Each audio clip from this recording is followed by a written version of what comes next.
a soft edge going around these corners just by the way that we're holding the mag.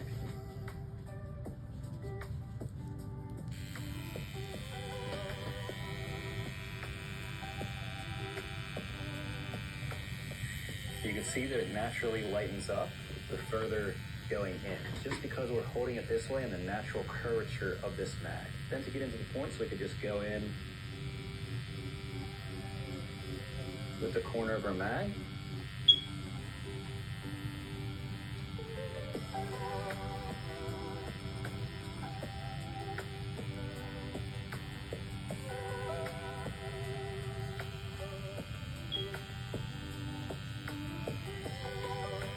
And then the other way to do this, if you didn't want to turn your mag to the side, you could always just start out from this side, work your way up,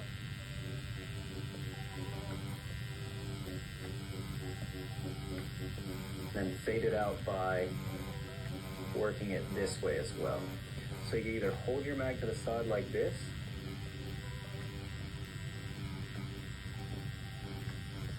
and use the curvature of your mag to be able to build up that soft edge, or get used to using your mag and the corners of it to be able to do the exact same effect with your mag upright. So these are two techniques that you'll use, both of them in specific areas, to be able to get into harder to reach areas with your mags. And you can see that this is a tiny area, but I'm able to get into it with a 50 use.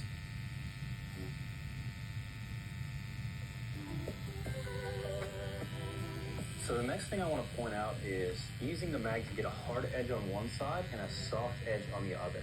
So the reason that you could do this is because we're using a curved mag. So naturally, if we hold it to the side, not all of the sharps are going to be touching. So we could go back and forth, and because of depth, it's going to naturally create a soft edge going around these corners just by the way that we're holding the mag.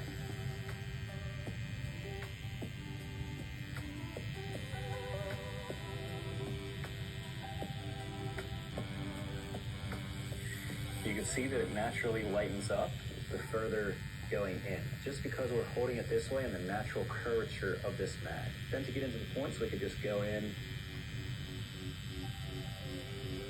with the corner of our mag.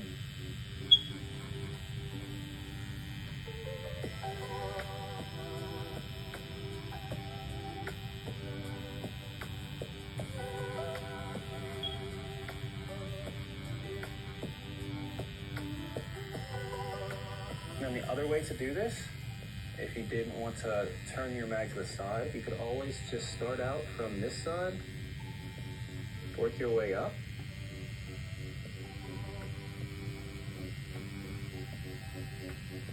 then fade it out by working it this way as well. So you either hold your mag to the side like this,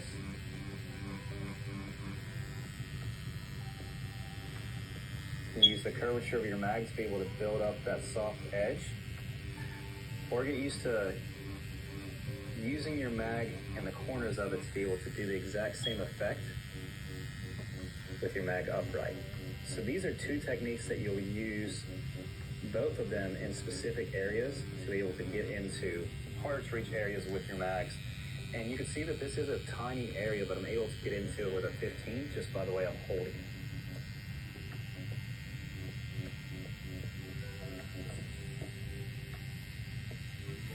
Now, sometimes it's going to be way easier to get into a hard to reach area with a smaller mag. So right here I have my 9 curve mag. I'm going to show you on some of these, it's just a lot faster than trying to focus completely on where your mags are and your sharps are. Like with this one, I can just hold it to the side because it's a smaller mag, and very easily be able to follow along these lines and not have to worry about having all those extra sharps accidentally going over the lines as I'm going through.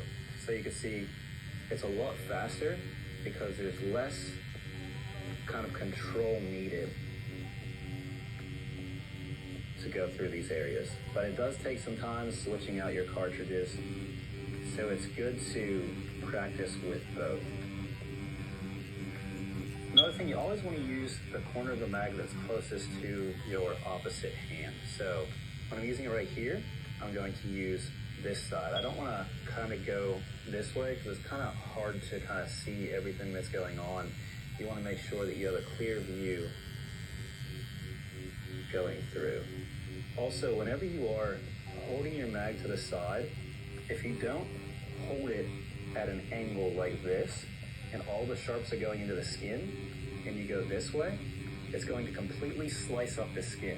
So you can see here, it just cuts up the skin because all those sharps are going in a straight line. You want to stay away from doing this because it'll oversaturate and completely rip up the fake skin and also your live clients where it'll scab and have problems with healing. So stay away from going this way at all whenever you are tattooing. If you are in an area where you have to for like hair texture or something, you want to make sure you're going very light and holding your mag at an angle so not all the sharps are going into the skin. So when you're first starting out, I recommend using the smaller mag first. So I'm using my 9 and just getting used to going around the corners.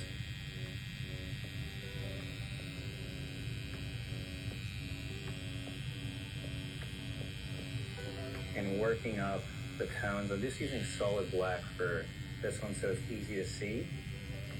And we're focusing on the control, not necessarily shading.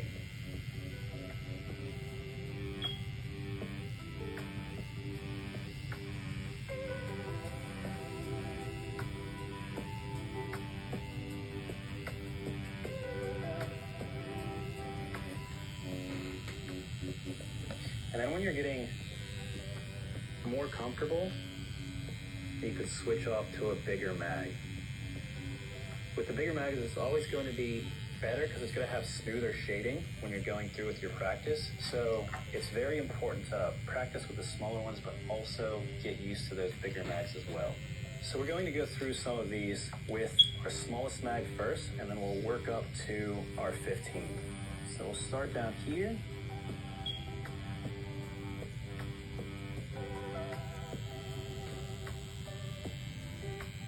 Running on 8 volts for all of these drills.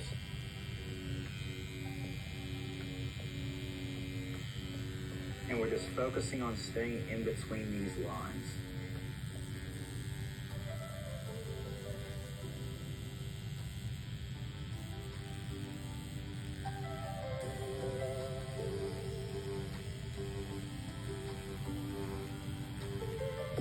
And we can sharpen it up by just lightly going over with the corner of our mag.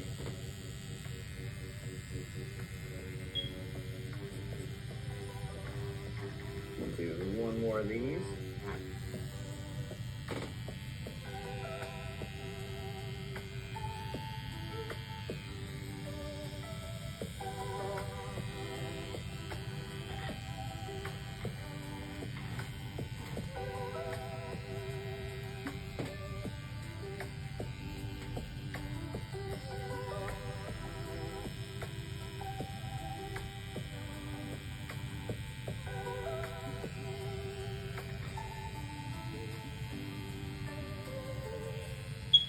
So you just want to make sure you're getting right up to that line as you're going through with your mag.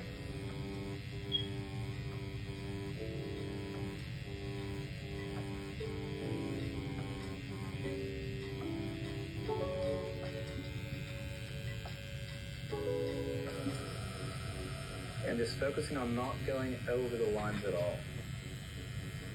You can see with these stars, there's very little room for error.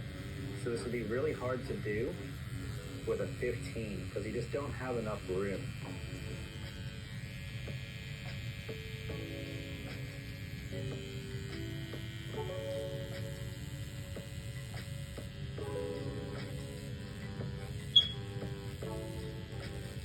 So for something like this, because of how tight of an area it is, you can see it's really hard to get into these areas. So the best tool to be able to get into here would be a round shader. So any areas where it comes to a nice pointed tip, because the way that the mags are made, they have double stacks. So it's not coming to this really sharp kind of point. And for these, you could use a round liner, or to be able to go in with a round shader to make these areas a lot sharper. So you can see here, I'm able to get into these really tight areas when I'm using a 5 round shader.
So you can see between the two how much sharper this one is.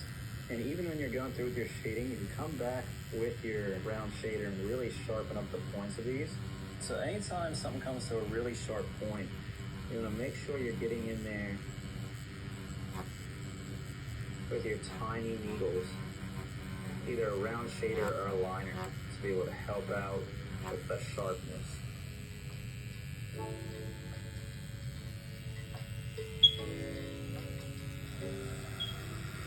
So when you're going through these, I'd like you to practice going in with your round shader to the points where it's really hard to reach, and then also pulling out your mag, because it's going to be a lot smoother with your mag, and finishing off the design with your mag. So getting used to using different cartridges for different points of your tattoo is going to be beneficial.